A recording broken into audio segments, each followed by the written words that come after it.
Hello friends, ഞങ്ങളുടെ പുതിയ YouTube ചാനലിലേക്ക് എല്ലാവർക്കും സ്വാഗതം.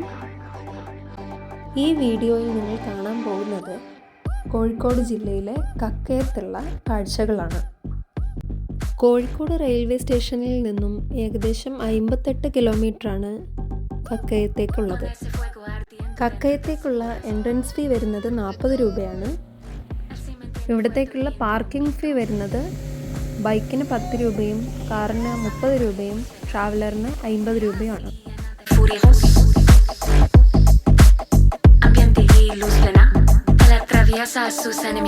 കക്കയം ഡാമിലൂടെയുള്ള സ്പീഡ് ബോട്ട് സർവീസ് അവൈലബിൾ ആയിരുന്നു. അങ്ങനെ ഞങ്ങൾ അത് ചൂസ് ചെയ്തു. ഒരു സർവീസിന് അവർ 1000 രൂപയാണ് ഈടാക്കുന്നത്. ഒരു സർവീസിൽ മാക്സിമം 5 പേർക്ക് യാത്ര ചെയ്യാവുന്നതാണ്.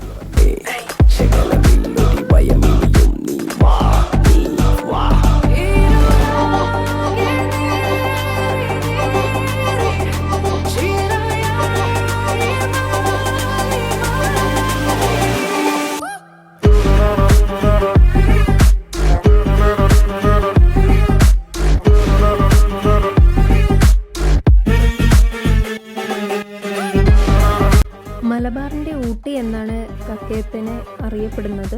മലബാറിലെ ആദ്യ ജലവൈദ്യുത പദ്ധതിയായ കുറ്റ്യാടി ജലവൈദ്യുത പദ്ധതിയുടെ ഭാഗമായി കോഴിക്കോട് നഗരത്തിൽ നിന്നും 63 കിലോമീറ്റർ അകലെയായി കൂരാച്ചുണ്ട് ഗ്രാമപഞ്ചായത്തിലെ കക്കയത്ത് കുറ്റ്യാടിപ്പുഴയിൽ നിർമ്മിച്ച അണക്കെട്ടാണ് കക്കയം അണക്കെട്ട് അഥവാ കക്കയം ഡാം. വൈദ്യുതോൽപാദനത്തിൻ്റെ ഭാഗമായി നിർമ്മിച്ച കോൺക്രീറ്റ് ഗ്രാവിറ്റി അണക്കെട്ടാണിത്.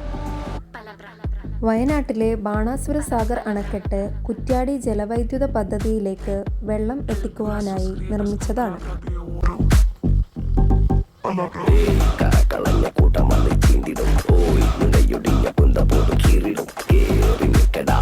കക്കയം അണക്കെട്ടിൽ നിന്നും കക്കയം പവർ ഹൗസിലേക്ക് വെള്ളം എത്തിച്ച് വൈദ്യുതി ഉൽപാദനത്തിന് ശേഷമുള്ള വെള്ളം പെരുവണ്ണാമൊഴി അണക്കെട്ടിൽ സംഭരിച്ച് ജലസേചനത്തിന് ഉപയോഗിക്കുന്നു. പെരുവണ്ണാമൊഴി കക്കയം അണക്കെട്ടുകളോട് അനുബന്ധിച്ചുള്ള മേഖല മലബാർ വന്യജീവി സംരക്ഷണ കേന്ദ്രം എന്ന് അറിയപ്പെടുന്നു.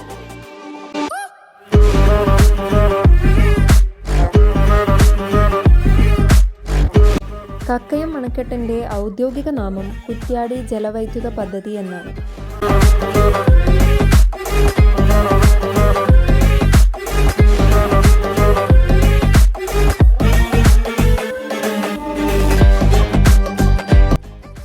കക്കയം ഡാമിലെ വിശേഷങ്ങൾ കണ്ട് ഞങ്ങൾ വീട്ടിലേക്ക് മടങ്ങുകയാണ്. വീഡിയോ കണ്ട് ഇഷ്ടപ്പെട്ട് കഴിഞ്ഞാൽ ഫോളോ ചെയ്യാനും ലൈക്ക് ചെയ്യാനും മറക്കരുത്.